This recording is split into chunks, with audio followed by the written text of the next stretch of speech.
Texas is divided into 7 unique regions: the Big Bend region, the Gulf Coast, the Texas Hill Country, the Panhandle Plains, the Piney Woods region, Prairies and Lakes, and the South Texas Plains. Each of these places has its own geographical features, local history, special quirks, and benefits if you decide to move there. First up on our best of list is the westernmost region of Texas known as the Big Bend region. This area is characterized by wide open spaces, rugged plateaus, scenic canyons, desert mountains, Big Bend National Park, and some of the best stargazing in the country. It's also one of the drier regions in the U.S., with an average rainfall of 15 inches a year. Winters are mild and summers are just plain hot, with daytime temperatures over 100 degrees. If this sounds like heaven to you, then I suggest the city of Midland. Sitting smack dab in the heart of the Permian oil basin, Midland produces 1/5 of the nation's petroleum and natural gas. Forbes named Midland one of the best small places for businesses and careers, ranking it 5th in the nation for job growth. In 2020, the city ranked 2nd in the Wall Street Journal's list of top job markets in metros with fewer than 1 million people. In addition to energy, the city is growing steadily in manufacturing, healthcare, aerospace, ranching, and agriculture. The median household income is just over $97,000 a year, and unemployment currently sits at 5.3%. The median home price is around $288,000, and apartment rentals run you about $1,260 a month. While the cost of living in Midland is slightly higher than the state average, it's nearly 6% cheaper than the nation as a whole. There are plenty of shopping opportunities in Midland, as well as places to eat, lively sports bars, museums, and art galleries. If air conditioning isn't your thing, you can picnic downtown in Centennial Park while enjoying live entertainment. There's also wilderness preserves with mountain biking, fishing, hiking, horseback riding, geocaching, and overnight camping. If it gets too hot, go swimming in the world's largest spring-fed pool at Balmorhea State Park. For those of you with kids, it's important to know that the schools here are basically average. Niche.com gave Midland schools a C+, which was good enough for me growing up, so what's your problem? And as for safety, the crime rate here is 23 crimes for 1,000 residents, which is close to the national average for cities of similar size. Next up in our tour is the Gulf Coast region.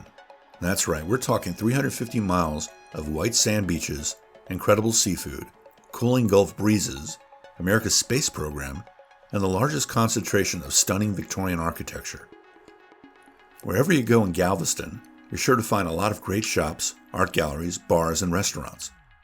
Popular activities include fishing on the surf, sailing next to dolphins as they laugh along contemplating how to eat you, great bird watching opportunities, the historic Pleasure Pier amusement park with its tons of rides, shops, and places to eat, and Bubba Gump Shrimp Company. One more thing you can do that's pretty cool is watch hatching sea turtles as they make their way to the water. Or as I like to think of it, free pets. Alright, come on now, I was just kidding.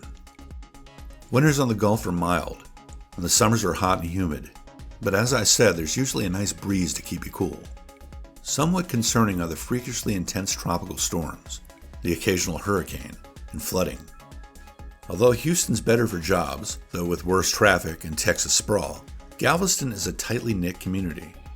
They even have okay public schools, which measure anywhere from a solid B to a C+ in the rankings. As coastal cities go, Galveston's one of the more affordable places, with a cost of living almost 9% below the national average, and 2% below Texas overall. Although people would rather rent here than own, the median home sale price is $447,000, and the average price for rentals is just under $1,300. Galveston's crime rate is dominated primarily by property crimes, 39 per 1,000 residents. That statistic drops even lower in and around Santa Fe, Jamaica Beach, and San Leon. Our next stop brings us to the Texas Hill Country. Located in the rolling hills of central Texas, this region is known for its fields of bluebonnets, extensive lakes and cave networks, lonely canyons, dude ranches, and small towns with German names. One of these small towns is New Braunfels. Founded by German settlers in 1845, the look and feel here is a blend of Mexican and Germanic, with a healthy dose of Southern culture thrown in for good measure. Foodies will find plenty of spicy Tex-Mex choices, as well as authentic German schnitzels, and of course, delicious Texas barbecue prepared in the style preferred in Central Texas, smoked over mesquite, pecan, or oak. And every November, there's a German-style sausage festival called Wurstfest, and I'm getting hungry just thinking about it. Outdoor enthusiasts will enjoy boating, water skiing, kayaking, fishing, and even scuba diving at Canyon Lake or Como Park. One nice perk about New Braunfels is its proximity to larger cities like San Antonio and Austin, both of which are 30 to 50-minute rides. The median salary here is $71,000, and the unemployment rate runs less than 5%. Jobs in New Braunfels are mainly in tourism, construction, healthcare, and manufacturing. Those of you looking to move here will enjoy a cost of living 8% lower than the national average. But there's a catch. Right now, housing prices are quite high, and it's easy to see why. The median home sales are around $383,000, and the average rate for apartment rentals is $1,500. New Braunfels is a nice little community with good public schools that rank a B using the state's rating system, and an A- if you go by niche.com's system. As far as safety goes, there are 15 crimes per 1,000 people, which is significantly lower than cities of the same size. We now head north to the grassy Panhandle Plains. At 3,000 feet above sea level, the Panhandle sits higher in elevation than the rest of Texas. The climate here is semi-arid, averaging just 22 inches of rain and snow a year. Summers are sunny and dry, with a daily average above 83 degrees. Winters are short, with evening temperatures that dip below freezing. But there are 277 days of sunshine a year, the better to enjoy hiking in Palo Duro Canyon, or bison watching at Caprock Canyon State Park. This region does see a fair amount of dust storms, as well as the occasional hailstorm. And it's important to point out that it's part of a tornado-heavy region of the U.S. known as Tornado Alley. More than 420,000 people call the Panhandle Plains their home, and of those, more than half live in the third city I've chosen for this video, and that's the city of Lubbock. Lubbock is the economic, educational, and healthcare hub of the Panhandle Plains, and as such, it's nicknamed the Hub City. And if you can think of a less creative nickname for a city, please put it in the comments. Lubbock offers a low cost of living, short commute times, a thriving economic environment, and highly rated schools. Major industries here include education, research, healthcare, manufacturing, and agriculture. The city is home to Texas Tech University. The university helps entrepreneurs launch technology startups at Innovation Hub and Research Park, and over 150 new companies have started this way. Being a college town means having a bustling nightlife. You'll find lots of live music, dancing, and brew pubs in Lubbock. Fancier types will enjoy wine festivals and tastings at award-winning wineries. All this cool stuff makes Lubbock a great place to live, especially if you enjoy a healthy work-life balance, or if you want to raise a new family, find a new job, or just flat out retire. The median household income is more than $50,000, and the cost of living is a whopping 11% lower than the national average. Median home listings in Lubbock came in at $245,000, and the average monthly rent was around $1,060, up $200 from a year ago. The crime rate in the metro area sits at 57 crimes per 1,000 residents, which is higher than the national average. And just like New Braunfels, public schools here get a B from the state and an A from niche.com. Let's head across the state now to the Piney Woods region in East Texas. As the name suggests, this area is dominated by rolling terrain covered by thick pine forests. It's the birthplace of the Texas oil boom, but it's grown a lot since then. Weekenders will find plenty of quaint small towns to explore, as well as many excellent vineyards and distilleries. The area is well known for its many different festivals celebrating things like hot peppers, blueberries, and tacos. And if you have time, check out Big Thicket National Preserve, which features more than 40 miles of hiking trails through savannas, forests, floodplains, bogs, and prairies. Talk about diverse. Okay, so where's the best place to live in East Texas? In my opinion, that'd be the city of Tyler, the rose capital of America, so named for its long history of rose production, its Rose Museum, the Rose Parade, and the 14-acre Tyler Rose Garden, the largest rose garden in the world, with over 600 varieties and 35,000 rose bushes. But there's more to Tyler than just roses. It's also a manufacturing, energy, healthcare, retail, and educational hub. Look at that. Another Texas hub. Tyler is 90 minutes away from Dallas and all the high-paying jobs that mammoth city has to offer. It's a perfect place for workers who only need to come into the office infrequently, or those who enjoy audiobooks and don't mind long commutes. In addition to Dallas, the city is 90 minutes west of Shreveport, Louisiana.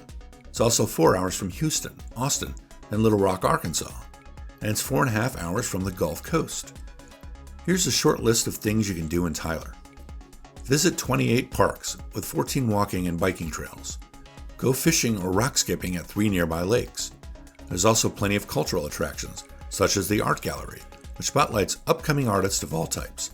And don't forget the East Texas Symphony, founded with the goal of inspiring and educating the people of East Texas since 1936. Visit the Caldwell Zoo, where you can drive your car through a safari. A little detail on that one. It's actually a tiger sanctuary, because who doesn't like tigers? Last in this incomplete list are the Broadway shows you can see at the Performing Arts Center. Alright, let's crunch some numbers. The cost of living in Tyler is 9% lower than the national average. Home prices here are $350,000. That's about 20% below the national average. Yeah, it's amazing.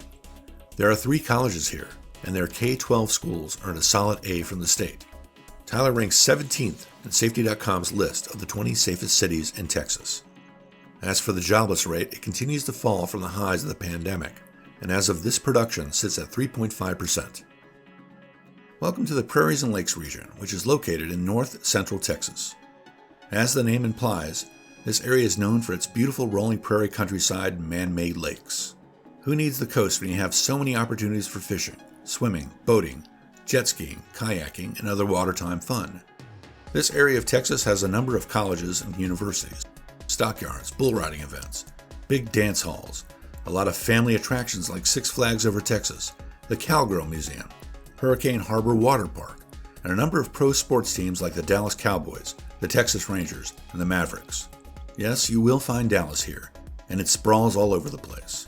But the best city in the area, in my humble opinion, is the city of Rockwall. Rockwall is 25 miles northeast of Dallas. It sits alongside Lake Ray Hubbard, a 22,000-acre recreational lake that fishermen will love for its striped bass, crappie, channel cats, and yes, oh yes, alligator gar. Just look at that monster. 2020, Rockwall, Texas ranked 4th on Money Magazine's Best Places to Live list. A suburb of Dallas, Rockwall serves as a cultural storm shelter to its more southern neighbor, providing residents a small-town lifestyle without having to sacrifice any of the amenities. Historic Rockwall offers a variety of non-chain shops and restaurants, as well as live music, and a Texas-sized farmers market during the summer and fall. Despite being inland, there's a harbor district with its very own lighthouse and boat slips. There's also an amphitheater where you can experience fireworks on the 4th and music concerts throughout the year. The job market can best be described as explosive. Job growth is expected to increase 17% in the next 5 years. The median household income here is $100,000, and the jobless rate is 3.4%. Top industries include manufacturing, construction, healthcare, retail, and education. The cost of living is nearly 13% higher than the national average. This is mainly due to housing costs and higher energy bills. The summers are long and hot, and running the AC all day gets expensive. The median price for a home in Rockwall is $539,000, and the average price for a rental is around $1,650. Public schools here rate an A from the state and niche.com, and the crime rate is 17 per 1,000 residents, which is about average for a city of this size. Coming up next is the South Texas Plains region. This area stretches from the hill country into the subtropical regions of the lower Rio Grande Valley and along the border with Mexico. The region is characterized by grassy flatland, mesquite brush, and prickly pear cacti. While the summers are hot and humid, the mild winters make it a popular destination for snowbirds looking to escape the pitiless frozen north. The Spanish heritage is boldly evident in the largest concentration of Spanish colonial missions in America. The Alamo, the most famous of these missions, was a rallying cry for Texas's war for independence. It lies in the center of San Antonio, our next city, and the second largest city in all of Texas. Despite its size, it still manages to retain a small-town feel, yet one with an inescapable cowboy and Spanish flavor to it. San Antonio's next biggest cultural influence would be that of the U.S. military. Nicknamed Military City USA, the city is home to over 300,000 active military personnel. There are 15 VA hospitals and other services for vets within 50 miles of the city, ranking it the best place in the entire nation for vets to live. Whoever you are, you'll love the food here. The city is the second such U.S. city to be designated as a Creative City of Gastronomy by UNESCO, This is the branch of the UN that designates places as World Heritage Sites. If you're into cooking, you'll be happy to know that San Antonio has a Culinary Institute of America campus, which graduates many of the world's newest top chefs. What all this food-related stuff means is you'll never run out of amazing places to eat. Or, as I like to think of it, excuses for not losing weight.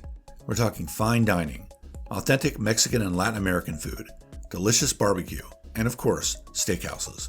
There's also a huge assortment of cafes, coffee houses, bakeries, and brew pubs.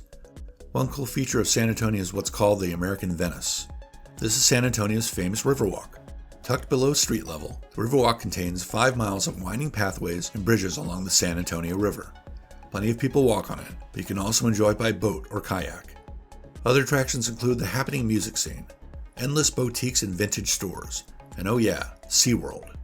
These days, the city is bouncing back from the lockdowns and the economic wrecking ball that came with it. Unemployment continues to fall, and currently sits at around 4%, give or take. With the cost of living 10% below the national average, your dollars will go a long way here. The median household income is $83,500. While housing costs are decidedly up, they are still below the national average. Median home prices are under $319,000, and the average apartment goes for $1,556 a month. The biggest employment draws here include aerospace and aviation, financial services, health research, military, new energy technologies, and tourism. The state of Texas gave San Antonio's public schools an A, and itch.com gave it a B+. As for safety, there's good news and bad. 2 areas in the San Antonio metro area, Fair Oaks Ranch and Helotes, were listed in the top 10 safest cities in Texas. But the actual city of San Antonio came in last place. The crime rate is 51 per 1,000 residents, which is higher than average compared to cities of the same size. Car theft here is one of the highest in the nation. Despite that, for me at least, the good far outweighs the often avoidable bad. You can get in trouble just about anywhere in the US if you have a mind to. And the same goes with staying safe, especially in Texas. So that's it. That's Texas for you, or at least the places I'd consider moving to if I was looking to relocate.